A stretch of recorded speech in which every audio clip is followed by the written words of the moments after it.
హల్లెలూయా, దేవునికి స్తోత్రం. హల్లెలూయా. దేవునికి స్తోత్రం. ఇప్పటి వరకు 5 మాటలు చెప్పాను. 5వ మాటగా ఆత్మ క్రమముగా నడుచుకుంట నేర్పిస్తుంది. శరీరమేమో అక్రమముగా నడిచినా పర్వాలేదు, పని జరగడం ముఖ్యం, ముందు కార్యం చేసే అని చెప్తుంది. కానీ ఎలా, ఏం చేయాలి? చాలాసార్లు మనమైతే శరీరానుసారంగా నడుస్తాం, కానీ ఆత్మానుసారంగా నడవాలి అని బోధిస్తున్నాం. ఈరోజు ఇంకొంచెం ముందుకెళ్ళి 6వ మాట నేర్చుకుందాం. ఓకేనా? ఏం నేర్చుకుందాం? అందరు నా వైపు చూస్తున్నారా? బాగా రాసుకోవాలి. ఈరోజు 8 పాయింట్లు చెప్తాను. ఓకేనా? 6వ మాట. అంతకంటే ముందు 6వ మాట కంటే ముందు ఒక ప్రశ్న వేస్తాను. సమాధానము అవునా కాదా చెప్పండి. ఏంటి ఆ ప్రశ్న అంటే, మీలో ఎంతమంది, మీకు మీరు తెచ్చేసుకోండి. కానీ చాలామంది ఉన్నారు కనుక నేను ఎంతమంది అని అడిగాను. ఓకేనా? ఎంతమంది ఆయన నా ప్రవర్తన, నా యొక్క క్రియలు, నా యొక్క మార్గాలు, బాగానండి, నా ప్రవర్తన, నా క్రియలు, నా మార్గాలు సరిచేసి సరిదిద్ది నన్ను మార్చగలడు, నేను మారదాము అని చర్చికి వచ్చాను అన్న వాళ్ళు ఎంతమంది ఇక్కడ? చేతులెత్తండి. క్వశ్చన్ క్లియరా? అలా హృదయం ఉన్న వాళ్ళు మాత్రమే ఆత్మానుసారంగా వాక్యాన్ని వినగలుగుతారు. నేను మారదలుచుకోలేదండి, క్రైస్తవుడిగా చర్చికి వచ్చాను అంటే మాత్రం నేనేమి చేయను. సో ఈరోజు 6వ మాట ఏంటంటే, ఆత్మ అందరి ఎడల, రాసుకోండి, ఆత్మ అందరి ఎడల అన్ని వేళల. 2 వర్డ్స్ చెప్పాను ఇక్కడ. ఆత్మ అందరి ఎడల అన్ని వేళల విధేయుడిగా జీవించాలి అని చెప్తుంది. ఎలా జీవించాలట? విధేయుడిగా జీవించాలి అని చెప్తుంది. శరీరం ఏమంటుంది మరి? శరీరం ఏమంటుంది?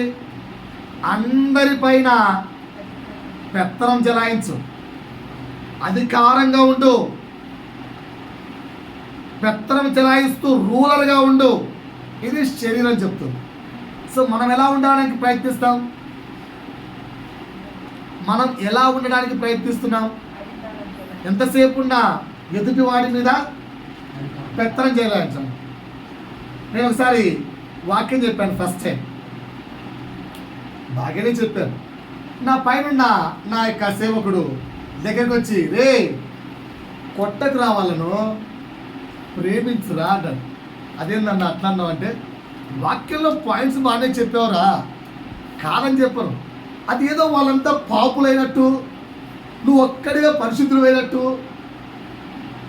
కలుపుకొని చెప్పరా అన్నాడు. ఓహో సరే అన్న, థ్యాంక్ యూ, సరి చేసావని చెప్పాం. అర్థమవుతుందా? సో శరీరం ఏమంటుందంటే ప్రతిసారి కూడా డిక్టేటర్షిప్ కోరుకుంటుంది.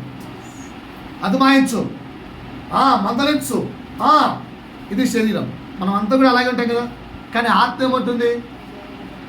అందరి ఎడల, చిన్న పెద్ద, పెద్ద కులస్తుడు, చిన్న కులస్తుడు, రిచ్ పూరు, చిన్న జాబు పెద్ద జాబు, నీ పై అధికారి నీ కింద అధికారి ఎవ్వరూ లేరు. అందరి ఎడల అన్ని వేళలా విధేయుడిగా జీవించాలి. సో ఈరోజు మనం ఎలా విధేయుడిగా జీవించాలో నేర్చుకుందాం. నేను కొన్ని మాటలు చెప్తాను, నాతో చెప్పాలి. ముందుగా వాక్యాన్ని చూసి దాని నుంచి ముందుకు వెళ్దాం. అపోస్తలుడైన పౌలు ఫిలిప్పీయులకు రాసిన పత్రిక 2వ అధ్యాయము 6 నుంచి 8 వరకు. ఆయన దేవుని స్వరూపము కలిగిన వాడై ఉండి దేవునితో సమానముగా ఉండుట. ఎవరితో? దేవునితో సమానం. అంటే యేసు దేవుడే కదా. రైట్. దేవునితో సమానముగా ఉండుట విడిచిపెట్టకూడని భాగ్యమని ఎంచుకొనలేదు, కానీ మనుషుల పోలికగా పుట్టి ఏ స్వరూపము దాసుని స్వరూపమును ధరించుకొని తన్ను తానే. రెండవది రిక్తుడు అంటే అర్థం ఏంటి తెలుసా? ఎంటీ. ఓకేనా? ఎంటీ అనుకుంటే ఇక్కడ ఈ సెకండ్లో ఫ్లైట్ దిగుతుంది.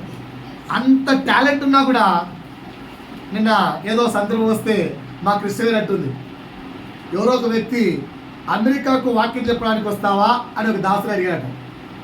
అడిగితే ఆ దాసుడు సింపుల్గా నా దగ్గర పాస్పోర్ట్ లేదు రాయడా అని చెప్పాడు. అంటే నువ్వు ఎంత నా తలుచుకుంటే పాస్పోర్ట్, నువ్వు తలుచుకుంటే పాస్పోర్ట్ ఎంత, వారం వచ్చేస్తుంది అంటే ఆ దాసుడు అంట, నేను తలుచుకుంటే పాస్పోర్ట్ రావడానికి వారం అవసరం లేదురా, గంటలు వచ్చేస్తుంది, కానీ నేను తలుచుకోను అంటే కానీ నేను తలుచుకోను. అమెరికాకి నేను రావడం ఇంపార్టెంట్ కాదు, అమెరికాకి వెళ్ళి నేను వాక్యం చెప్పడం ఇంపార్టెంట్ కాదు. నా వాక్యము, నా ద్వారా దేవుడు మాట్లాడిన మాట ప్రతి మారుమూల పల్లెకి వెళ్ళడం ఇంపార్టెంట్. ప్రతి వ్యక్తి ఆ దేవుడి స్వరం వినడం ఇంపార్టెంట్. నా స్వరము యూట్యూబ్ ద్వారా అమెరికాలో వినిపిస్తుంది, ఇక్కడేమి నేను రావాల్సిన అవసరం లేదు, కనుక నేను తలుచుకోవడం నాకు passport వద్దాను.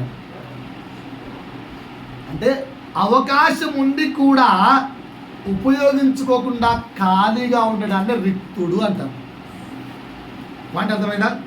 I have every right to use. పేతురు, నిన్ను పట్టుకోకుండా చేస్తాను ప్రభువా, ఎవడొచ్చి నిన్ను తీసుకెళ్తాడు అంటే ఏమన్నా యేసు, నేను ఆజ్ఞాపిస్తే నన్ను కాపాడడానికి వేవేల దూతల పరివారముతో సైనికులు దిగి వస్తారు. వద్దు అంటే ఐ హ్యావ్ ఎ రైట్, కానీ నేను ఉపయోగించాను. అది రిక్తుడు అనే దానికి వర్డ్ మీనింగ్. సో యేసు దేవుడంతటి వాడు దాసునిగాను రిక్తునిగాను ఈ లోకానికి వచ్చి జీవిస్తున్నప్పుడు మనమెవరం? మనుష్యులం, కేవలం మనుష్య మాత్రులం. నా వైపు చూస్తున్నారా? ఓ మనుష్యుడా, నువ్వెందుకు విధేయుడిగా దీనుడిగా జీవించలేకపోతున్నావు? ఎందుకు అందరి ఎడల అన్ని వేళలా విధేయుడిగా ఉండలేకపోతున్నావు?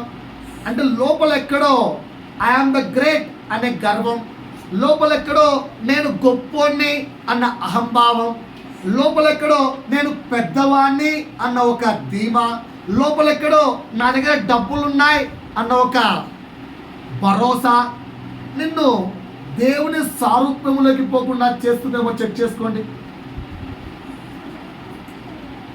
చెక్ చేసుకున్నారా?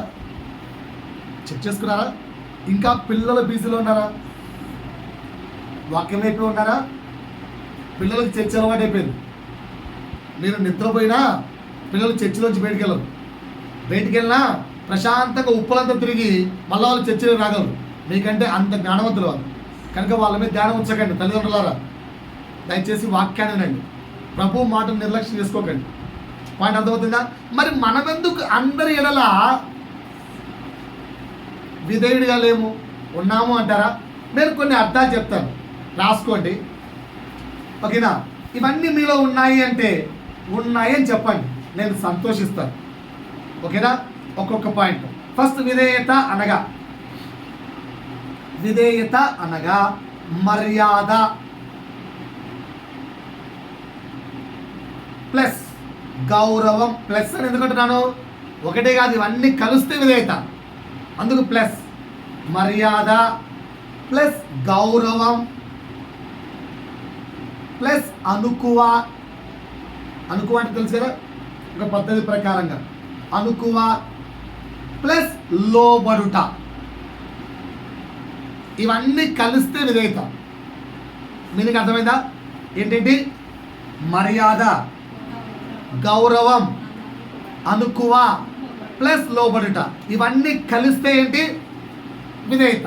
ఇలాంటి జీవితం నువ్వు జీవిస్తే నిన్ను విధేయురాలు, విధేయుడు అంటారు. ఇవన్నీ మనం ఎవరిలో చూస్తాం? అబ్రహాములో చూస్తాం. అందుకే అబ్రహాం ఏమయ్యాడు? దేవుడికి స్నేహితుడయ్యాడు.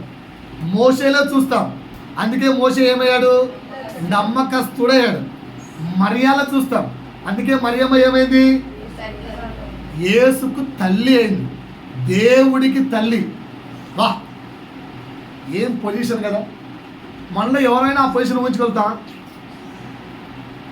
ఏ సంతటి వాడు ఈ భూమి మీదకి రావాలనుకుంటే, ఒక వ్యక్తిని సెలెక్ట్ చేసుకోవాలనుకుంటే నిన్ను సెలెక్ట్ చేసుకుంటాడా, నన్ను సెలెక్ట్ చేసుకుంటాడా అని ప్రశ్న వేసుకుంటే మనం ఎంత దూరం ఉన్నాం?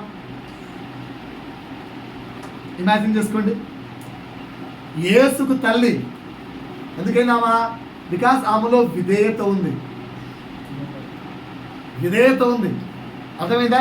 సో ఇలా చాలా ఎగ్జాంపుల్స్ ఉన్నాయి. నేను కొన్ని మన మన మన భాషలో మాట్లాడుకుందాం. బైబిల్ యొక్క స్ట్రాంగ్ భాష అయితే మనకు అర్థం కాదు, మనం మన భాషలో కొంచెం నీట్గా మాట్లాడుకుందాం. విధేయతకు కొన్ని అర్థాలు చెప్తాను, బాగా వినండి. విధేయతకు కొన్ని అర్థాలు చెప్తాను, బాగా వినండి. ఎవరితో మాట్లాడకుండా వచ్చామా పోయామా అని మౌనంగా ఉండడం విధేయత. కరెక్టా కాదు? చూడు, ఫర్ ఎగ్జాంపుల్ ఇప్పుడు అమ్మాయి చాలు ఓవర్ యాక్టింగ్ చేయకు అన్నాను అనుకో, నేనేం చేశానండి? నువ్వు చేసేదంతా ఓవర్ యాక్టింగే. ఏం చేశానండి? నోరు మూసుకోండమన్నాను నేను. అయిపోయా. రేపు నుంచి చేస్తారు మౌనమే సంసారం. ఏంటి రేపు నుంచి ఏంటి? ఏమమ్మా ఏమైందమ్మా అంటే మీరే కదండి మౌనంగా ఉండమన్నారు. అది మౌనమా వారా? అది మౌనమా వారా? మౌనమా యుద్ధమా? మామూలు యుద్ధానికంటే కోల్డ్ వార్ యుద్ధము అన్నిటికంటే ఘోరమైందట. సంసారంలో జాగ్రత్త ఆలోచించండి. కొత్తగా పిల్లలు మీకు ఓకేనా? ఇలాంటి కోల్డ్ వార్లు లేకండి. మొగుడు గద్దించాడా లేదా భార్య అడిగిందా అక్కడితో ఆ పని అయిపోవాలి. మీ ఒరిజినల్ క్యారెక్టర్ మారి నేను మౌనంగా ఉన్నానండి, నేనేం పట్టించుకోవట్లేదమ్మా ఈ మధ్య, నువ్వే చెప్పావు కదా. అబ్బో, ఇది కోల్డ్ వార్ అంటాం. జాగ్రత్త సుమా. ఓకేనా? ఇది విధేయత కాదు. పాయింట్ అర్థమైందా? మళ్ళీ రిపీట్ చేయమంటారా? ఏంటి రిపీట్? ఎవరితో మాట్లాడకుండా వచ్చామా తిన్నామా పని చేశామా పోయామా అన్నట్లు మౌనంగా ఉండడం విధేయత కాదు. పాయింట్ రాసుకున్నారు? అది రాసుకున్నారు రాసుకోలేదా? లైఫ్లో ఇది ఉంది మనకు. ఇది లేదనుకోకండి, అందరి లైఫ్లో ఉన్నాయి. మిమ్మల్ని అంటే బాగోదని చెప్పి పాస్టర్ అని అన్నాను, అంతే తేడా. ఓకేనా? ఎందుకంటే లైసెన్స్డ్ పర్సన్ కదా, ఏమైనా అనుకోవచ్చు. ఓకేనా? Fully right. అది మిమ్మల్ని అన్నా అనుకో, పాస్టర్ మమ్మల్ని అంటాడా, ఎందుకు ఆ బాధ నాకు, అందుకే లైసెన్స్డ్ పర్సన్ అన్నారు. అలాగని చెప్పి మనలో లేవనుకోకండి, అందరిలో ఉన్నాయి. లేవని చెప్పండి, ఎంతో ప్రూవ్ చేస్తారు. ఎప్పుడెప్పుడు ఏం మాట ఉన్నారు వద్దులే. రైట్. రెండోది ఇది సరే, అదైతే విధేయత కాదు కదా. ఇదన్నా విధేయత చెప్తాను, రాసుకోండి. అందరితో స్నేహభావంగా ఉండట, కొందరితో మాత్రమే ఫ్రెండ్షిప్ చేయడం. బాగున్నారా? అందరితో స్నేహభావంగా ఉండకుండా కొందరితో మాత్రమే ఫ్రెండ్షిప్ చేయడం, ఒంటరిగా జీవించడం. ఇది విధేయత కాదా? అందరితో ఫ్రెండ్షిప్ చేసి అల్లరి చేయడం ఎందుకు? ఏదో ఒక ఇద్దరు ముగ్గురితో ఫ్రెండ్షిప్ చేసుకొని సైలెంట్గా మన పని మనం చూసుకుంటే ఇది విధేయత కాదా? ఇది విధేయత కాదా? మాట్లాడరేంటండి. మనకెంతమంది ఫ్రెండ్స్? మేము ట్రైన్కి వెళ్ళినప్పుడు మనకి అడిగాడు, అరే నీకు బెస్ట్ 5 ఫ్రెండ్స్ సెలెక్ట్ చేయరా అన్నాడు. ఒకటి టికెట్ కానీ ఇలా 5 మంది మా బెస్ట్ ఫ్రెండ్స్ అన్నాడు. అరే నువ్వు ఎలాంటి వాడువో చెప్పడానికి 5 మంది ఎందుకురా, 3 సార్లే అన్నాడు. అంటే మరి అంటే మిగతా తీసే అన్నాడు. నువ్వు కూర్చోరా అన్నాడు. ఆ ఇల్లు 3 బెస్ట్ అన్నాడు. నీ గురించి చెప్పడానికి 3 కావాలన్నారా? ఒక్కడు సరిపోరా, వాళ్ళిద్దరు తీసే అన్నాడు. అంటే నువ్వు కూడా కూర్చోరా. ఈడు నా బెస్ట్ ఫ్రెండ్ సార్, నా గురించి అడుగు బ్రహ్మాండంగా చెప్తాను అన్నాడు. అంటే వాడిని అడగడం ఎందుకురా, నువ్వు ఇద్దరిని కొట్టేసినప్పుడే అర్థమైంది నువ్వు వెదావు అని. క్రీస్తు ఒక్కరిని కూడా తోసిపుచ్చలేదు. క్రీస్తుకు అందరూ స్నేహితులే. మరి క్రైస్తవుడా, దేవుని ప్రియుడా, మరి నువ్వెందుకు ఒక్కొక్క వ్యక్తిని కట్ ఆఫ్ చేసుకుంటూ కొందరితోనే ఫ్రెండ్షిప్ చేస్తున్నావు? అడిగితే చెప్పే సాకేంటి? చాలామంది ఫ్రెండ్షిప్ వల్ల చెడిపోతామమ్మా. అవునా? చెడిపోకపోవడం అనేది నీలో ఉందా, పక్కన వాళ్ళలో ఉందా? మరి పాయింట్ ఏంటి? అందరితో స్నేహభావంగా ఉండక కొందరితోనే స్నేహంగా ఉంటూ ఒంటరిగా జీవిస్తూ మౌనంగా ఉండడం విధేయత కాదు. పాయింట్ అర్థమైందా? మనం చేసే విధేయతలన్నీ ఇవే. అందుకు ముందు విధేయత అని మనం అనుకుంటున్న ముసుగు భావాలు చెప్పాను. ఏ విధేయతలు కాదు భయ్యా బైబిల్ ప్రకారంగా. మనమైతే దీన్నే విధేయత అనుకుంటాం. నేను చూడండి అందరితో ఐ డోంట్ లైక్ అండి ఈ అల్లరికి నాకు నచ్చదు సార్, నేను సైలెంట్. దీన్ని మనం విధేయత అనుకుంటాం. జాగ్రత్త. 3వ పాయింట్, ఎవరు ఏమన్నా ఎదురు సమాధానం ఇవ్వకుండా జీవించడం విధేయత. కరెక్టా కదా అన్నా? మీరు చెప్తుంటే అన్ని కరెక్ట్ అనిపిస్తున్నాయన్నా, కానీ లాస్ట్లో మాత్రం కాదంటారు మీరు. ఇది కరెక్టా కాదా? ఎవరు ఏమన్నా నేను క్రైస్తవుని, ఒకవేళ నేను ఇది విధేయత కాదు అంటాను అనుకో, మీరు ఎవరైనా నాతో ఆర్గ్యూ చేసే వాళ్ళు ఉన్నారా? ఎవరు ఏమన్నా, వింటున్నారా బాగా? ఎవరు ఏమన్నా, భార్య తిట్టినా, భర్త కొట్టినా, ఎవరు ఏమన్నా, పక్కింటోళ్ళు గొడవకు వచ్చినా, ఇరుగింటోళ్ళు గొడవకు వచ్చినా, పొరిగింటోళ్ళు గొడవకు వచ్చినా ఏ సమాధానం ఇవ్వం. ఎందుకు? విధేయత. ఇది కరెక్టా? ఇది విధేయతనా కాదా? తప్ప తప్పు నాది కాదండి, వాళ్ళదే. నేను ప్రేమగానే ఉన్నాను, అయినా ఇరుగు పొరుగు వాళ్ళు మీదకి వచ్చాను, నేను చేయబట్టాం. ఏంటమ్మా సైలెంట్గా ఉన్నామంటే, మీరు బైబిల్ చదువుకోవట్లేదా పాస్టర్ గారు? ఫిలాతు నిన్ను విడిపించడానికి నాకు అధికారము కలదు అన్నా కూడా దేవుడు మౌనంగా ఉండను. నేర్చుకోలేను బైబిల్? ఏం పాస్టర్ అయ్యా నువ్వు? మౌనంగా ఉండడం విధేయత. క్రీస్తు చెప్పాడు, కరెక్టా? ఆయన మౌనంగా ఉండడానికి కారణాలు వేరే. ఎందుకంటే దేవుని చిత్తము జరగకుండా ఎక్కడైనా యేసు ఏమంటారు, కొంచెం కక్కుర్తి పడి వైతొలగిపోతాడేమో అని చెప్పి ఫిలాతు ద్వారా సాతాను చేస్తున్న కార్యం అది. అందుకే చాలా చక్కగా చెప్తాడు దేవుడు, దేవుడు నీకు అధికారం ఇస్తే తప్ప నన్ను తప్పడానికి నీకు అధికారం లేదు, చాలా పక్కెళ్ళట్టు. ఏదో లంచమో ఏదో ఆశ చూపిస్తే ఏసైనా తప్పిపోతాడేమో అని సాతానేసిన ఉచ్చడు. దాన్ని ఎక్స్టెండ్ చేయకుండా, అపవాది యొక్క టార్గెట్ని ఎక్స్టెండ్ చేయకుండా మౌనంగా వచ్చాడు. అర్థమైందా? మనం దాన్ని తీసుకొని మౌనంగా ఉండడమే విధేయత కాదు నాయన. పాయింట్ అర్థమైందా? 4వ పాయింట్, చెప్పిన ప్రతి పని చేయడం విధేయత. రాసుకుంటున్నారా? చెప్పిన ప్రతి పని చేయడం విధేయత. ఎంతమంది ఒప్పుకుంటారు? ఒప్పుకుంటారు సిస్టర్? చెప్పిన ప్రతి పని చేస్తే విధేయత. ఇప్పుడు మీరు చెప్పిన పని అంతా మీ పిల్లలు చేస్తున్నారు అనుకోండి, వాళ్ళు విధేయలా కాదా? ఓకేనా? లోపల ఈ దరిద్రము అమ్మ అయితే మాత్రం బుద్ధి లేదా అని తిట్టుకుంటే కూడా విధేయలేనా? అని తిట్టుకుంటా విధేయలేనా? సొనుక్కుంటూ మీరు చెప్పిన పనులు చేస్తున్నారు, గత్యంతరం లేక. చేయకుంటే ఫుడ్ బెటర్ అన్నాం అనుకో, చేస్తారు. గత్యంతరం లేక చేస్తున్నారు, చేసినంత మాత్రాన విధేయులా?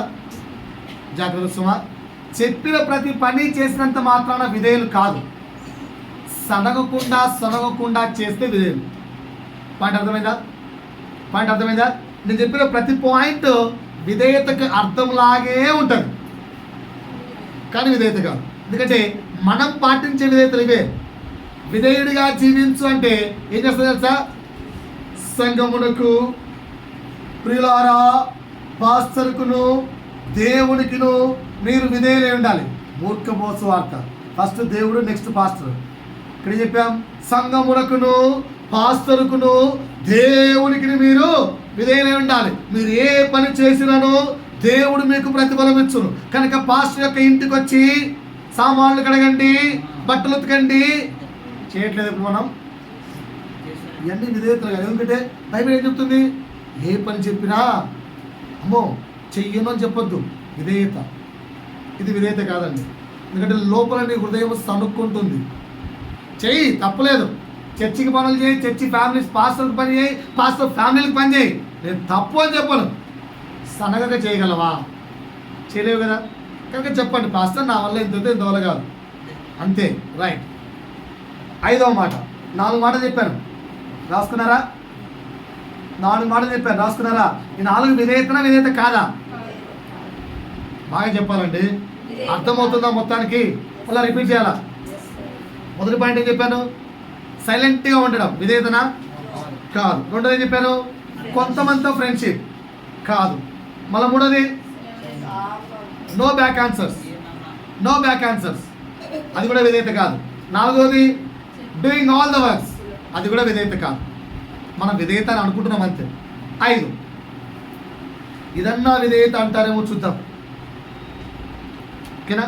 తప్పు అని తెలిసిన ఎదురు చెప్పక భరించుట విధేయత కదా? విధేయత కదా? తప్పు అని తెలిసిన ఎదురు చెప్పకుండా భరించుట విధేయతనా కాదా? అలా భరించొద్దనని చెప్పి రేపు నుంచి ఏ భర్త నువ్వు తప్పు అని గొడవడకండి. భర్తలను భరించాలి, అది వేరే టాపిక్.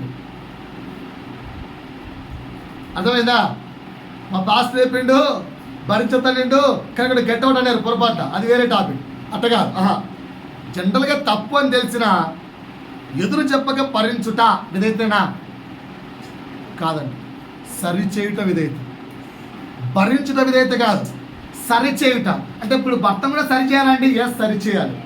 ఎలా? ముందు ప్రార్థన, నెక్స్ట్ ప్రభు దగ్గర అవకాశం కొరకు ఎదురుచూపు. 3 అవకాశము దేవుడు కల్పించున్నాడు జ్ఞానయుక్తంగా. నీ భర్త కానీ నీ భార్య కానీ అసహనంగా ఫీల్ కాకుండా మాట్లాడే ప్రేమపూర్తమైన మాటతో సంపాదించుకోవడం, అలా సరిచేయాలి. చాలామంది ఎక్కడ ఆగిపోయారంటే తప్పు చేస్తే ఎదురు చెప్పకుండా భరించమని బైబిల్ చెప్పింది. కొట్టండి భర్త గారు, కొట్టండి. నరుకుతారా? చచ్చిపోతావు నరుకుతే. అది విధేయత కాదండి బాబు. సరిచేయుట విధేయత. జ్ఞానయుక్తంగా పక్కన తప్పించుకొని సరిచేయడం విధేయత. 5 పాయింట్లు అర్థమయ్యాయా? 6వ పాయింట్ చెప్తున్నాను, బాగా వినండి. ఇప్పుడు వరకు ఏం చెప్పాను? విధేయత చెప్పానా? విధేయత కానివి చెప్పానా? విధేయత అని భ్రమలో బ్రతుకుతున్నవి చెప్పానా? విధేయత అనే భ్రమలో బ్రతుకుతున్నవి చెప్పాను. ఇప్పుడు విధేయత అంటే చెప్తాను, బాగా చూడండి. గంభీరమైన ప్రార్థన, ఉజ్జీవపరిచే విధంగా బైబిల్ చదవడం, ఆత్మీయంగా కనపడడం, ఇది విధేయత. ఒప్పుకుంటారా? ప్రార్థన అంటేనే ఉజ్జీవమైన ప్రార్థన. ఒకసారి పాస్టర్స్ మీటింగ్కి వెళ్ళాను, ఇక్కడ ఉప్పల్ పాస్టర్స్ మీటింగ్కి. అప్పుడు సప్పసప్పగా నడుస్తుంది పాత్ర ప్రేయర్ అంతా. ఒక పాస్టర్కు ఈ పాస్టర్ గారు ప్రార్థన చేస్తాను మైక్ ఇచ్చారు. ఆయన ప్రార్థన మొదలుతానే జరుగుడు వారిని మొత్తం అందరూ ఆమెలో బ్యాక్ తయారైపోయింది మొత్తం. ఆయన ఏం చెప్పినా చర్చి నిర్మింపబడును కాక, ఆమె ఉప్పల్లో దేవుని యొక్క శక్తి రగులును గాక, ఆమె సంఘాలు నిండిపోను గాక, ఆమె ఒక్కొక్కరు మారిపోను గాక, ఆమె. కళ్ళు తెరిచి ఏమైందిరా బాబు, అందరూ గట్టిగా ఆమె నడుతారు. ఉద్యోగమైన ప్రార్థన అంటే అది అంతేనా? చెప్పరేంటండి, కష్టపడి చెప్తే ఒక్కరోడు పలకరు. కరెక్టా కాదా? గంభీరమైన ప్రార్థన కూడా విధేయత కాదా? ఇప్పుడు మావాడు డోలకు డబ్బకు ఉంటే పక్కన నిద్రపోయి లేయాలి. అబ్బా చర్చి స్టార్ట్ అయింది రాని అక్కడి నుంచి పరిగెత్తుకుంటూ రావాలి. ఇది విధేయత కాదా? ఎదుటి వాడికి డిస్టర్బ్ కలగద్దు, నీ లిమిట్స్ దాటద్దు. అర్థమైందా? ఏంటి? గంభీరమైన ప్రార్థన, ఉజ్జీవపరిచే విధంగా బైబిల్ చదవడము, లేదా ఏదో ఆత్మీయంగా కనబడ్డము, ఇవన్నీ విధేయతలు కాదండి. సో రేపు నుంచి నేను వైట్ అండ్ వైట్ పరిశుద్ధులను, లేదంటే చర్చ్ అంటే వైట్ చీర కట్టుకు రావాలి, లేదంటే వైట్ అండ్ వైట్ డ్రెస్ వేసుకోవాలి, అవి మీ యొక్క ఒప్పందాలు, అవన్నీ రూల్స్ కాదు. మీరు దేవునితో చేసుకున్న తీర్మానాలు. ఓకేనా? చర్చ్ అంటేనే గంట ముందు వచ్చి కూర్చోవాలి, సాంగ్స్ ప్రాక్టీస్ చేసుకోవాలి, ఇవన్నీ మీరు చేయాల్సిన బాధ్యతలు. అది విధేయత కాదండి. అర్థమవుతుందా? అవన్నీ విధేయతలు కాదు. విధేయత అని మనం భ్రమపడుతున్న 6 అంశాలు చెప్పాను. ఇప్పుడు ఒరిజినల్గా విధేయత అంటే ఏంటో 8 మాటలు చెప్తాను, ధ్యానంగా రాసుకోండి. విధేయత అంటే ఏంటో 8 మాటలు చెప్తాను, ధ్యానంగా రాసుకోండి. విధేయత అనగా 8 మాటలు చెప్తాను, బాగా రాసుకోండి. ఇప్పుడు ఏం చెప్పాను? ఇప్పుడు 6 మాటలు. విధేయత చెప్పానా? విధేయత అన్న భ్రమ చెప్పానా? భ్రమ. మనం పాటించే శరీరం ఇలా మనని మోసం చేస్తుంది. ఆ మోసపరిచే 6 అంశాలు చెప్పాను. దీన్ని మనము విధేయత అనే భ్రమలో బ్రతికేస్తూ I'm a so kind hearted sir, I'm a Christian sir, I'm very good sir అని భ్రమలో బతికేస్తున్నాం. అవి కాదు. ఒరిజినల్ విధేయత చెప్తాను, ధ్యానంగా రాసుకోండి. 1, అన్ని పరిస్థితుల్లో దేవుడంటే ఇష్టంగా జీవించడం విధేయత. వర్డ్ బాగా రాసుకోండి, ఇష్టం. ఆ వర్డ్ అండర్లైన్ చేసుకోండి. ఎవరంటే దేవుడంటే ఇష్టం అనే దాన్ని రౌండ్ ఆఫ్ చేసుకోండి కావాలంటే. పదములో దేవుడంటే ఇష్టం అనే దాన్ని బాగా రౌండ్ ఆఫ్ చేసుకోండి. అన్ని పరిస్థితుల్లో బాగా వింటున్నారా? All the time, every situation, any situation. Word is clear. అన్ని పరిస్థితుల్లో దేవుడంటే నాకు ఇష్టం. అలా జీవించే జీవితం విధేయత. ఎవరు జీవించారు అలా? చాలాసార్లు మనం యోబు గురించే చెప్తాం. ఉన్నప్పుడు దేవునితో జీవించాడు, లేనప్పుడు దేవునితో జీవించాడు. ఉన్నప్పుడు దేవునితో జీవించాడు, లేని సమయాన దేవునితో ఉన్నాడు. ఇంకా ఏమన్నా ఎగ్జాంపుల్ చెప్పచ్చా? ఇప్పుడు చదువుకున్న దావీదే. కష్టమందు, శ్రమయందు ఎంతో విస్తారంగా శత్రువులు డెవలప్ అవుతున్నా దేవునితో ఉన్నాడా? దేవుని విడిచిపెట్టాడా? సింహాసనాసీనుడైనప్పుడు, గొర్రెల కాపరిగా ఉన్నప్పుడు, అందుకే ఒక పాట రాసుకుంటూ పాట రాశాను. గొర్రెల కాపరిగా ఉన్నగాని,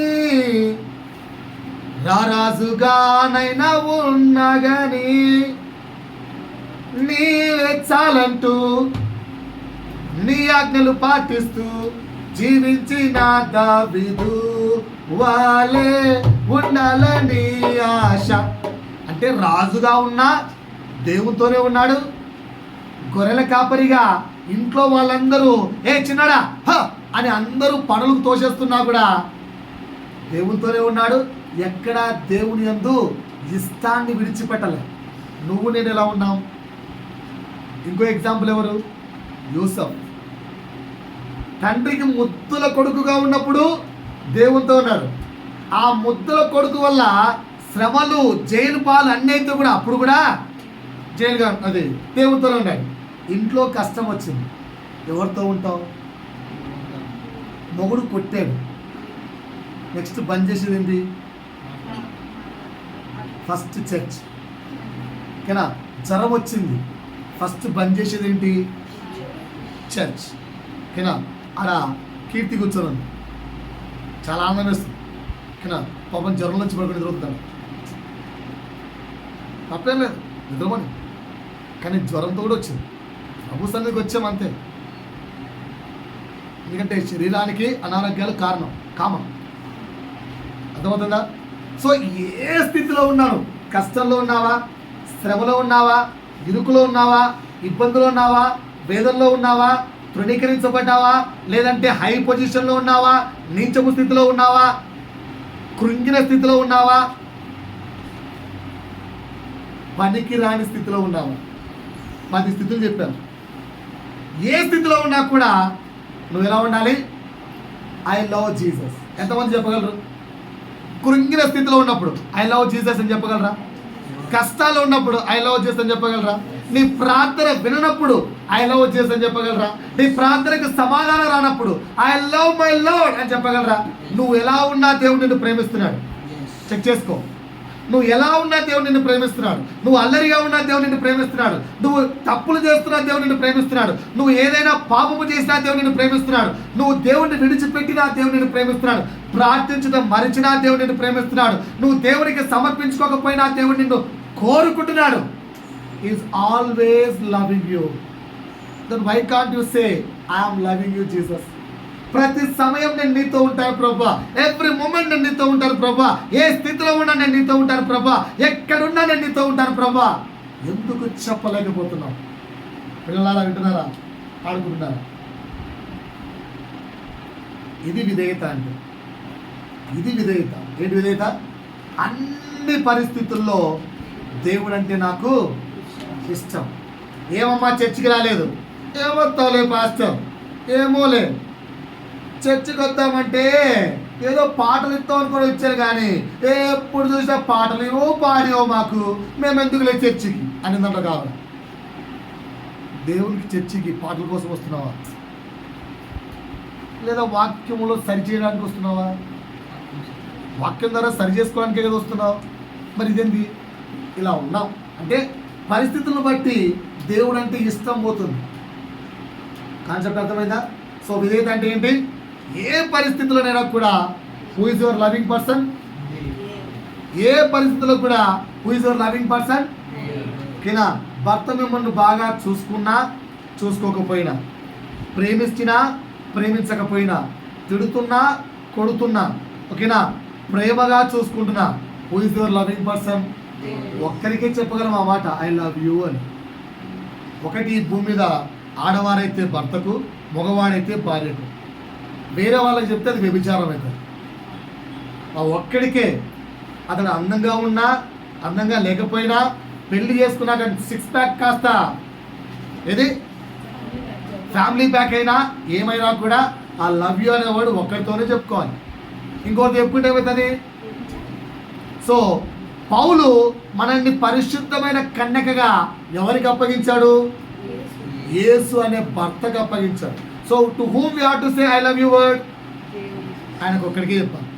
ఆయన మాత్రం నువ్వు ఎంత కలంకముగా ఉన్నా కూడా నా ప్రియురాలా అని పిలుస్తున్నాడు. నువ్వు అలా నా ప్రియుడా అనేటట్టుగా ఉన్నావా? ఇది విధేయత. రైట్. రెండవ అర్థం రాసుకోండి. ఇవన్నీ కూడా రెఫరెన్స్ చెప్పంటే చెప్తాను. ప్రధానికి రెఫరెన్స్ చెప్పంటారా? రైట్. రెండవది నా మట్టుకైనంత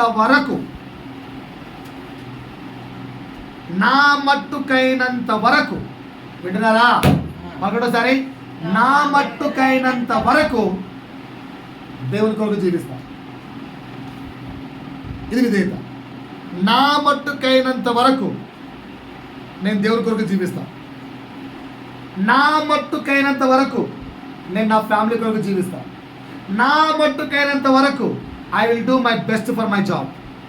నువ్వు జాబ్లో ఉన్నావా? I will do my level best. నా చేతనంత వరకు నేను నాకు జాబ్ ఇచ్చిన సంస్థ అభివృద్ధి కొరకు పనిచేస్తా. నా ఫ్యామిలీ యొక్క కట్టబడ్డ కోసం పనిచేస్తా. నా దేవుడి కొరకు నేను పనిచేస్తా. నా సంఘం కొరకు నేను పనిచేస్తా. నా సమాజం కొరకు నేను పనిచేస్తా. ఎంతగా పనిచేస్తా అంటే until to my last breath, నా చివరి శ్వాస ఆగిపోయే వరకు. ఎవరు చెప్పారు ఈ మాట? పౌలు చెప్పాడు. రోమలకు రాసిన పత్రికలో ఉంది 1:15. రోమా 1:15 చూస్తే అక్కడ, నేను రుణస్తులను దేనికి? ప్రతి ప్రాంతానికి నా దేవుని సువార్త ప్రకటించడం అనేది నాకు ఉద్యోగం. నేను మీ ప్రాంతానికి రాలేదు, మీ ప్రాంతానికి నేను ఇంకా రుణపడి ఉన్నాను. So I will try my level best to come. ఒక్కొక్క సంఘానికి, ఒక్కొక్క కుటుంబానికి, ఒక్కొక్క వ్యక్తికి. వింటున్నారా నా వైపు? తలలు కిందికి వేసుకుంటే అపవాది కార్యం చేస్తుంది. నన్ను చూడండి, పరిశుద్ధాత్మ స్వరం వినండి. ఓకేనా? రెండవ అర్థం ఏం చెప్పాను? My level best. ఏం చేయాలి? దేవునికి పని చేయాలి. దేవుడు ప్లేస్ ఏమే పెట్టుకోవచ్చు. నీ కుటుంబం కొరకు your level best means best output ఇవ్వాలి. నీ ఫ్యామిలీ కొరకు కుటుంబము, ఓకేనా? రెండోది ఏంటి? సంఘము. మూడోది ఏంటి? సమాజము. నాలుగోది ఏంటి? దేవుని కొరకు. ఐదవది ప్రపంచం కొరకు. అలా 5 ప్రాంతాల్లో కూడా you have to do your level best. అది విధేయత. అంతేగాని చేసాం కదా, ఇంతకంటే ఏం చేస్తామండి, చేసాం కదా అంటే నీ పూర్తి సహకారంతో చేసావా? ఏం బాబు ఏంటి ఆ పని చెప్పానంటే, చేసాం కదా పాస్టర్, గంటలో ఎంత పని అయితే అంత పని చేశాను. ఇంకో గంట పని చేయలేవా? టైం లేదా? ఉంది, మరి మేము కూడా ఏదో ఇంకొంచెం ఎక్కువసేపు చేయలేవా? అంటే నువ్వు ఫుల్ అవుట్పుట్ ఇచ్చావా, కొంచెమే ఇచ్చావా? ఇది తప్పు. విధేయత అంటే ఏంటి తెలుసా? You have to do your best. ఇంకా మంచిగా మాట్లాడతానండి, నువ్వు ఒక పని చేసిన తర్వాత ఆ పనిలో కొదువ ఉండకూడదు. కొదువ ఉంటే నువ్వు ఫుల్గా చేసినట్టు కాదు. అది విధేయత. That's the meaning of that. I will do my level best అనే దానికి అర్థం అది. రైట్. మూడవ అర్థం మనస్పూర్వకముగా సమర్పించుకోవడం. మనస్పూర్వకంగా సమర్పించుకోవడం విధేయత. ఏం బాలుగారు ఏంటి? దేవుడు మరి పిలుస్తున్నాడు, సిద్ధమా? బాలుగారు దేవుడు పిలుస్తున్నాడండి, సిద్ధంగా ఉన్నావా? ఏంటి రెడీయా? మరి అప్లికేషన్ పంపించమంటావా? వెళ్తావా? ఇది విధేయత కాదు. ఇది విధేయత కాదండి. ఇది విధేయత కాదు. అర్థమవుతుందా? ఇది విధేయత కాదు. ఏం జానీ ఏంటి రెడీ అంటే రెడీ చేద్దామా? ఈరోజు నైట్ మరి హోల్ నైట్ ప్రేయర్ సిద్ధమా? ఇది విధేయత కాదు. గినా నేను అడిగిన తర్వాత సిద్ధపాటు విధేయత కాదు. మనస్పూర్వకంగా నిన్ను నీవు సమర్పించుకున్నట విధేయత. తొట్టి రెడీగా ఉంది, నీళ్ళు రెడీగా ఉన్నాయి, దైవ సేవకుడిని నేను రెడీగా ఉన్నాను, ప్రభువు పిలుస్తున్నాడు, ఇంకా పిలుస్తున్నాడు అని చెప్తే 100 మంది వచ్చి బాప్తిసం తీసుకుంటారు. అది యాక్సెప్టెన్స్ కాదు, విధేయత కాదు. నీ మనస్సులో నీకు కలగాలి, నీ అంతకు నీవు సమర్పించుకోవాలి. నన్ను దేవుడు ఇన్ని సంవత్సరాలు కాపాడాడు, వెధవనైన నన్ను కూడా ప్రేమించాడు, ఏ యోగ్యత లేని నన్ను ప్రేమించాడు, ఏ అర్హత లేని నన్ను ప్రేమించాడు, నాకు జీవమిచ్చాడు. అయ్యో ఆయన నేను వెలేస్తున్నా, పట్టించుకోకపోయినా నన్ను ప్రేమిస్తున్నాడే, ఆయన కొరకు బ్రతుకుతా, I want to live for him అనే సమర్పణ, నీ ఎంతకు నువ్వు తీసుకునే సమర్పణ. పాస్టర్ గారు నేను ఏదైనా దేవుని కొరకు చేయాలనుకుంటున్నాను, నాకేమైనా చెప్తారా? నేను పరిచయకి అందుబాటులో ఉండాలనుకుంటున్నాను, నన్ను వాడుకుంటారా? మీరు ఎక్కడికైనా పరిచయం అయినప్పుడు నన్ను పిలుస్తారా? పాస్టర్ గారు నాకు ఏదైనా పని చెప్పండి, ఐఎమ్ రెడీ టు డూ. నా చేతనైనంత వరకు నేను చేస్తాను, I will do my level best, I'm ready అని నీ అంతకు నువ్వు సమర్పించుకోవడం విధేయత. అర్థమైందా అండి? ఎంతమంది ఉన్నారు? పాస్టర్ గారు ఓన్లీ మీ పిల్లలే పాటలు పాడుతున్నారు, ఇదిగో నేను కూడా పాడాలనుకుంటున్నాను. ఏం చేయమంటారు? మా రోజు శనివారం వచ్చి పాటలు ప్రాక్టీస్ చేస్తాను. రెడీ పాస్టర్, నేను కూడా పాడతాను పాస్టర్, రెడీ. దేవుని కొరకు నిన్ను నువ్వు సమర్పించుకోవడం విధేయత, కానీ సమర్పించుకోకుండా రావాలి పాటలు పాడాలి అని నేను అడిగిన తర్వాత జాయిన్ కావడం కాదు. క్షమించాలి, మీ ఆలోచన అలా ఉంటే తప్పు. రైట్. 4 మనస్పూర్వకంగా సమర్పణ అనే దానికి బెస్ట్ ఎగ్జాంపుల్ చెప్పండి. బెస్ట్ ఎగ్జాంపుల్ ఎవరు చెప్పండి? ఆడవారు. ఆడవారు. నేను బైబిల్లో చెప్పదలుచుకోలేదు, రెగ్యులర్ మనతో మాట్లాడుకుందాం అంటున్నాను. బెస్ట్ ఎగ్జాంపుల్ చెప్పండి. ఈ అమ్మాయి ఉంది, ఎవరికి పుట్టావమ్మా? మీ మమ్మీ మీ డాడీ. ఆ వ్యక్తి ఎవరు? పెళ్ళి కాకముందు ఆ వ్యక్తి ఎవరు?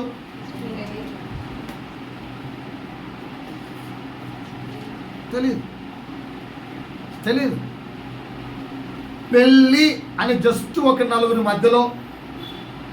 4 మంది మధ్యలో ఒక ఏకాభిప్రాయము చేసి వీరిరువురిని ఈ రోజు నుంచి భార్యాభర్తగా ప్రభు సమక్షములో మేము ప్రకటించుచున్నామని ఒక పాస్టర్ వర్డ్ పట్టుకొని ఈమెకున్న ఆశలు, ఈమెకంటూ ఉన్న ప్రత్యేకమైన రుచులు, ఈమెకంటూ ఉన్న స్పెషల్ మార్గాలు, ఈమెకంటూ దాచుకోవచ్చిన అప్పటి వరకు దాచుకున్న ప్రతిదీ భర్త కొరకు వదిలేస్తుంది.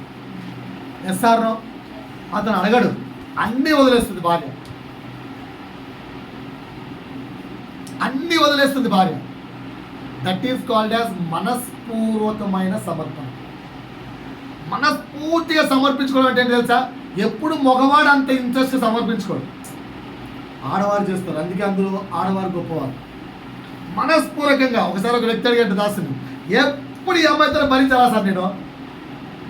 ఏం సార్ అమ్మాయి గ్రేటెస్ట్? ఇదే అమ్మాయి గ్రేటెస్ట్. భార్య యొక్క గ్రేటెస్ట్ అదే. నువ్వు ఎవడో తెలియకపోయినా కేవలం పెళ్ళి అనే ఒక చిన్న మాటతో నీ కొరకు సమస్తము సమర్పించుకుంటుంది. ఆమెకున్న ఆశలు, ఆమెకున్న ఇష్టాలు, ఆమెకున్న కోరికలు, చివరికి ఆమె కట్టుకునే చీర కూడా నువ్వు నచ్చలే అంటే వదిలేస్తుంది. ఎంత ఆశగా తెచ్చుకుంది కూడా ఐ డోంట్ లైక్ అంటే తీసేస్తుంది. నువ్వు తీసేస్తావు అట్లా. ఇది బాగలేదండి అని నాకు భార్య, ఏమైంది? బాగానే ఉంది, నోరు మూసుకొని కూర్చో అంటాడు భర్త. అదే వాడు ఇది బాగలేదు అని నువ్వు అంటే, సరే అండి నెక్స్ట్ టైం నుంచి కట్టుకో. ఇది భార్య. డిఫరెన్స్ అర్థమైందా? పురుషులారా అర్థమైంది ఈ పాయింట్?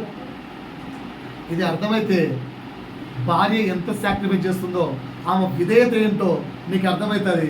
నువ్వు దేవుని పట్ల ఎంత విధేయతగా ఉండాలో నీకు అర్థమవుతుంది.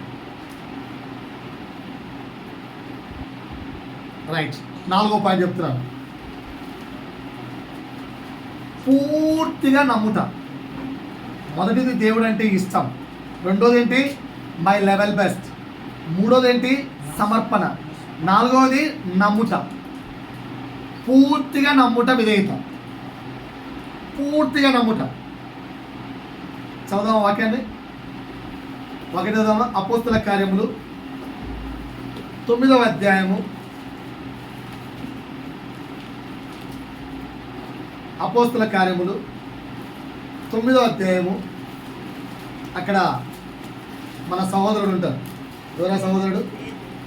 అది సహోదరుడు అంటే పేతురే గుర్తుకొస్తారు. పాపం అక్కడ పౌలు గుర్తురారు. పాపం సహోదరుడు అంటే పేతురే, ఎందుకంటే తప్పులని పేతురు వేశాడు కదా, మనం కూడా తప్పుడు వాళ్ళమే కదా. అందుకని పౌలు, అక్కడ ఉన్న వ్యక్తి ఎవరు? పౌలు. రైట్, నేనేమంటారా అంటే ఒకసారి నా వైపు చూడండి, నా వైపు చూడండి.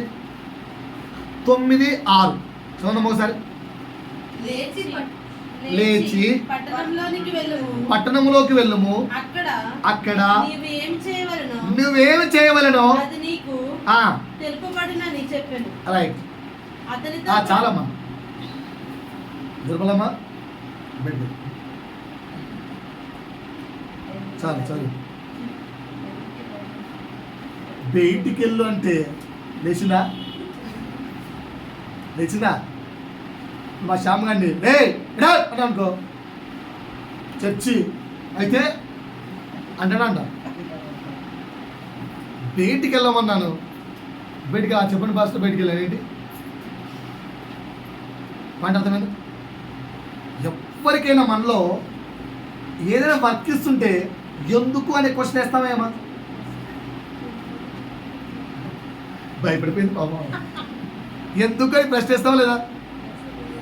వేస్తావేమా? ఇక్కడ సౌలు ప్రశ్న వేశాడా? సౌలా లేచి పట్టణంలోకి పోము, పట్టణంలోకి వెళ్ళాడు. ఎందుకు వెళ్ళాలి? అసలే కళ్ళు గంటగా చచ్చిపోతున్నాను, నువ్వేమో వద్దురా అంటే దారిన పోయి వాడికి వచ్చి పరిచయం అయ్యి కినా సౌలా నన్ను నేల హింసించు. ఎవరు స్వామి నువ్వు? బాగా కనిపించే కళ్ళు ఒకటి గుడ్డోని చేసావు, ఇప్పుడేమో తీరా ఊరికి వెళ్ళమంటున్నావు. ముందు కళ్ళు తెరిచే ఊరికి వెళ్ళాలి, ముందు నాకు కళ్ళు అప్పుడు ఊరికి వెళ్తా అంటామనమా? మనమైతే అంటామనమా? ఎందుకు? సౌలు గుడ్డోడైపోయాడు, అప్పుడు గుడ్డోని ఊరికి పోమంటున్నాడు. మనం ఏమంటాం అదే పొజిషన్లో? ఏమంటారు చెప్పండి? ఊరికి పోవాలా? కళ్ళు కాదు అక్కడ చచ్చిపోతుంటే ముందు కళ్ళే ఊరికి పోతా. ఏ ఊరికి పోమంటావు? ఇన్ని ప్రశ్నలు వేస్తామేమా? పౌలు ప్రశ్నించాడా?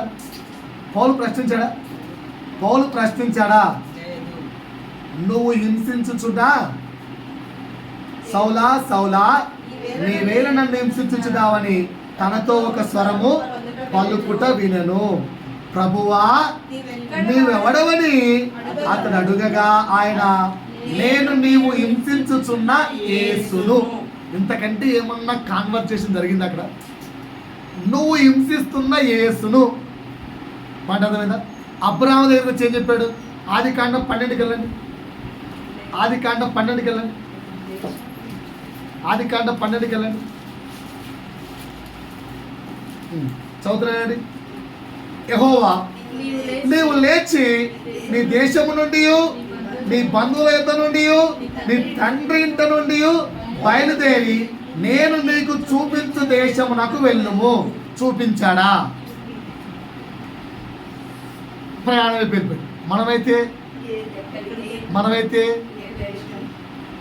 ప్రభువా సామాన్ సర్దుకోమన్నావు, సర్దుకున్నా, దేశం చూపి ముందు. ఈ మధ్య ప్రతి పాస్టరు నాకు ఇది ఎందుకో నన్నే తిట్టాడు అనిపించింది ఈ వాక్యం రాసుకునేటప్పుడు. ప్రభువా ఏ ఊరికి వెళ్ళమంటావు? ఎక్కడ వెళ్ళి సువార్త చెప్పమంటావు? ముందు నువ్వు బయలుదేరు నోరు మూసుకొని. ఎక్కడ అవసరం ఉందో, ఎక్కడ పని లేదో, ఎక్కడ సువార్త లేదో వెళ్ళో, అక్కడ దేవుడు నిన్ను కాపాడతాడు. ముందే చూపియాలంట ప్రభు. ఏమంటే వెళ్ళాంగా ముందు ఒకసారి దెబ్బలు తింటాంగా, మళ్ళీ వెళ్ళి ఏం దెబ్బలు తింటాం? పౌలు అది నేర్పించాడా? పోల వేసాడు, ఊరికి వెళ్ళాడు. వెళ్తే బాగా కొట్టారు. కొడితే సోదెప్పడిపోతే తీసుకొచ్చి ఆ లోయలో పడేశారు. కొంచెం తర్వాత మెలకు వచ్చింది, లేచి దెబ్బలను తెలుసుకొని మళ్ళా వెళ్ళిపోయాడు. పరిశుద్ధాత్మ దేవుడు వచ్చి, రే ఇప్పుడే కదరా నిన్ను కొట్టింది అంటే, పర్లేదులే దేవుడి కోసమే మళ్ళా పోతా మళ్ళీ కొట్టించుకుంటా అని అన్నాడు. మనకు ఒక్కసారి దెబ్బ తగిలితే ఈసారి ప్రార్థనలో కనిపెట్టుకొని దేవుడు ఏ ఊరి పేరు చెప్తాడో అట్లా ఊరి పేరు ప్రొద్దుటూర్, అబ్బా ఈ ఊరు చూపించావు అబ్బా. ఏది మనమంతా సినిమా గ్రాఫిక్స్ ఎక్కువైపోయాయి మధ్య. ఏది సీరియళ్ళల్లో లేదా షార్ట్ ఫిలిమ్స్లలో ఇవన్నీ చూపించి దేవుడు నిజంగా బొమ్మ చూపిస్తాడు, ఊరి పేరు చూపిస్తాడు అనే పిచ్చిలో బ్రతికేస్తున్నారు సేవకులంతా. ఉండల్లో దెబ్బలు తింటావా తిను, చస్తావా సావు. సేవకులారా, నాకైతే నాకు ఇదే తగిలింది, ఏదో నాకే కొట్టేట్టుంది ఈ మాట. నాకైతే అట్లే అనిపించింది. నేను కూడా గత కొన్ని రోజుల నుంచి ప్రభా మొన్న ఊరికి వెళ్ళాము, అదైతే అయిపోయింది, ఇంకా మరి నెక్స్ట్ ఏ ఊరికి వెళ్ళమంటావు చెప్పు చెప్పు అని అడుగుతున్నా. దేవుడేమో చెప్పట్లేదు. ఇప్పటికి 6 నెలలు అయిపోయింది, ఏం చెప్పట్లేదు. నేను అనుకుంటున్నా ప్రభు టైం తీసుకుంటా అని ఇవ్వలేను. నాకు అర్థమైంది, ప్రభు టైం తీసుకోవట్లే, నేను సోమర్నయ్యాను. అంటే అర్థమైందా? ప్రభువు సమయం తీసుకోవట్లే, నేను సోమర్నయ్యాను. ఎందుకు? ఏ ఊరికి వెళ్తే ఏంది, దెబ్బలు తగులితే ఏంది, కాపాడటానికి ఆయన ఉన్నాడుగా. నమ్మకం ఆయన మీద, నమ్మకం లేని బతుకునాలి అంటే విధేయత లేని మూర్ఖుని నేను. నాకైతే అట్లా అర్థమైంది. పూర్తిగా నమ్ముట విధేయట. దేవుడు అన్నీ చెబితే ఊరు అడ్రస్ ఇంటి నెంబరు, నాయన నువ్వు ఆ పలానా ఊరికి వెళ్ళు, అడికి వెళ్తానే నీ కొరకు ఒక వ్యక్తిని తయారు చేశాను, ఆ వ్యక్తిని కొరకు లంచ్ బాక్స్ తయారు చేసి ఉంటాడు, పొయ్యి లంచ్ తిని దేవా నిన్ను అది ఒకప్పుడు శిష్యులు చెప్పాడట, మీరు ఏ ఊరికి వెళ్తే ఆ ఊరిలో మీ కొరకు ఒక వ్యక్తిని పెడతానని. ఇప్పుడు కాదు, వెళ్ళంటే వెతుకులాడు వెతుకులాడు వెతుకులాడు వెతుకులాడు ప్రయాసపడు. కారు మూలుంది ఇక్కడ, అందుకే కారు ఇడిపోయింది. కారు ఇచ్చినందుకు వెతుకులాడుకో పురాణి, వెతుకులాడట్లేదు. సండే ఖాళీగా ఉండకుండా వెతుకులాడుకోలేకపోయి ఈ ప్రాంతం ఆ ప్రాంతం ఆ ప్రాంతం. సిస్టర్ చెప్పాడు, నాయన అక్కడికి వెళ్దాం ఇక్కడికి వెళ్దాం అక్కడికి వెళ్దామా. ఒక రోజు చెప్పింది, కరీంనగర్లో ఇద్దరు ఉన్నారు నాయన బాప్తీసం కోసం అని చెప్పి. వాళ్ళు రాలేకపోతే మనమని వెళ్ళాలి కదా, రక్షించాలిగా. దేవుడు చెప్పాలి. దేవుడు ఎప్పుడో చెప్పాడు, సమస్త లోకానికి వెళ్ళి సువార్త ప్రకటించండి. ఓకేనా? పాములు పట్టుకొని తెల్లం పట్టుకొని అవి మీకు హాని చేయవు చెప్పేశాడు ఆయన. మనకు నమ్మకం లేదంతే, మనకు నమ్మకం లేదంతే. నేను వెళ్ళి నా సేవకుని అడిగాను, నా పై సేవకుడు, అన్నా మరి ఎలా అంటావు ఇప్పుడు ప్లాన్ వేసుకుంటే, నీ బ్రతుకే అదిరా అని చెప్పి ఆన్సర్. అది నీ బ్రతుకే అది. ఎలా? ఏ ప్రాంతానికి వెళ్ళి తెలిపా అంటే ఏ ప్రాంతం అదేరా, ఏ ప్రాంతానికి వెళ్ళిపో అదే నీ బ్రతుకు. అదేంటన్నా ప్రాంతం పేర్లు గ్రీంత పేర్లు దేవుడు చెప్పడు పోయి. ఇదంతా ఉత్తమాట, ఇదే సీరియల్ కాదు. అంటే నమ్మకం లేనితనం అంటే ఇది. విశ్వాసులారా, మీరు కూడా పూర్తిగా నమ్మండి, సొగసొగ నమ్మకండి. అర్థమవుతుందా? ఎక్కడికి వెళ్ళాలో అబ్రాహాముకు చెప్పలేదు, ఎప్పుడు వెళ్ళాలో చెప్పలేదు, ఏ టైంకి వెళ్ళాలో చెప్పలేదు. అక్కడ ఎవరైనా వెళ్తే నీ కొరకు పరిస్థితులు కరెక్ట్గా ఉంటాయి, ఏం చెప్పండి దేవుడు. ప్రభు కొరకు అడిగే ముందు, ప్రభువు నమ్మి ముందుకు అడిగాయి. జ్వరం వస్తుంది అడిగాయి, పులకరం వస్తుంది అడిగాయి, రోగం వస్తుంది అడిగాయి, కష్టం వస్తుంది అడిగాయి, చావు అంచుల దాకా వెళ్తావు అడిగాయి. కానీ చావవు.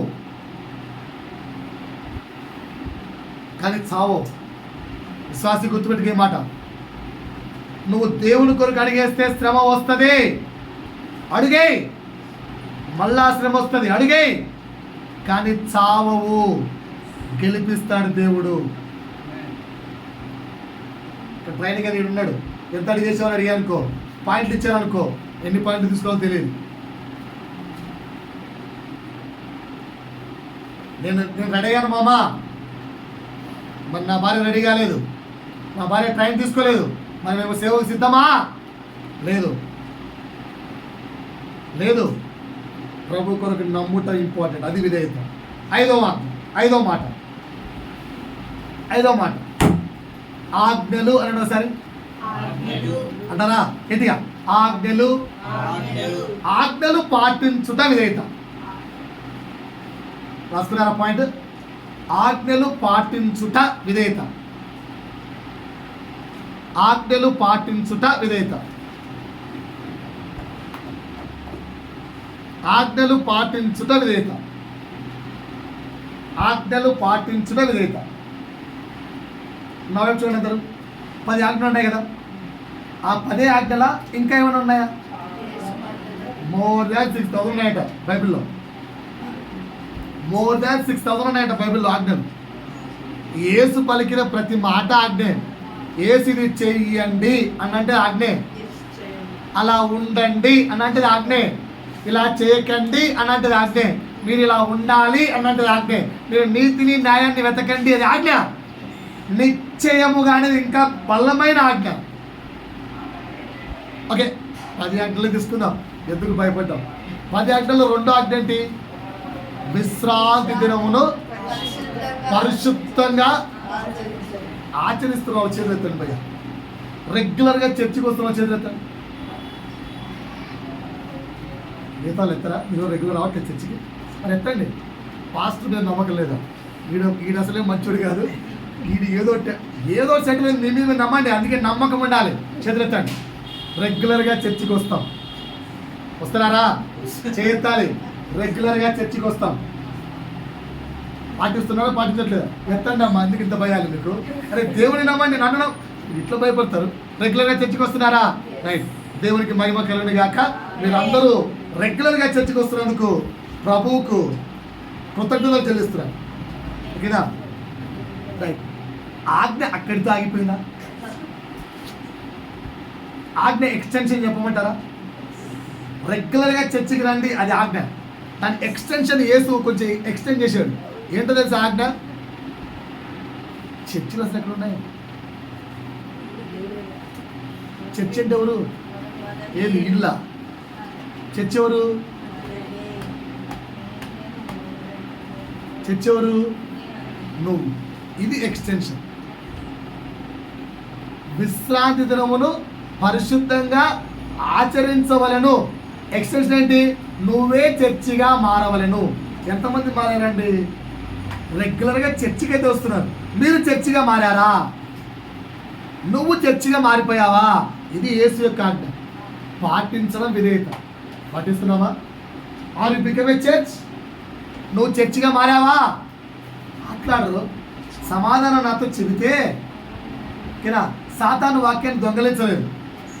మీరు నాతో మాట్లాడుకుంటే సాతాను నిద్రో లేకపోతే ఇంకొకటో చూపించి వాక్యాన్ని దొంగలిస్తారు. నాతో సమాధానం చెప్పండి. చర్చిగా మారారా? ఇలాంటివి మాకు తెలియదు పాస్టర్ గారు. మేము క్రైస్తవులం కనుక సండే చర్చికి రావాలి, వస్తున్నాం అంతే. నువ్వు చర్చిగా మారావా? చర్చ్ అంటే ఏంటి? దేవుని యొక్క నివాస స్థలం. దేవుడు ఆకాశము తన సింహాసనము, భూమి తన పాదపీఠమై ఉన్నా కూడా ఆయన నీ హృదయం అనే చిన్న హృదయంలో సింహాసనాన్ని కోరుకుంటున్నాడు. నువ్వు చర్చిగా మారావా? నువ్వు చర్చిగా మారావా? నువ్వు చర్చిగా మారావా? నీ హృదయం ఆయన సింహాసనంగా ఉందా?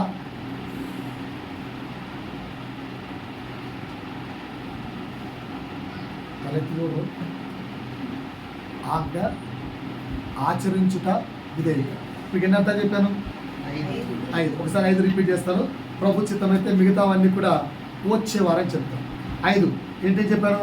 అన్ని పరిస్థితుల్లో దేవుడికి ఇష్టంగా. అక్కడ మీరు రౌండ్ ఆఫ్ చేసుకోవాల్సింది దేవునికి ఇష్టంగా. సింగిల్ వర్డ్ చెప్తున్నాం. దేవునికి ఇష్టంగా ఉండటం విధేయత. 2 ఏంటి? లెవెల్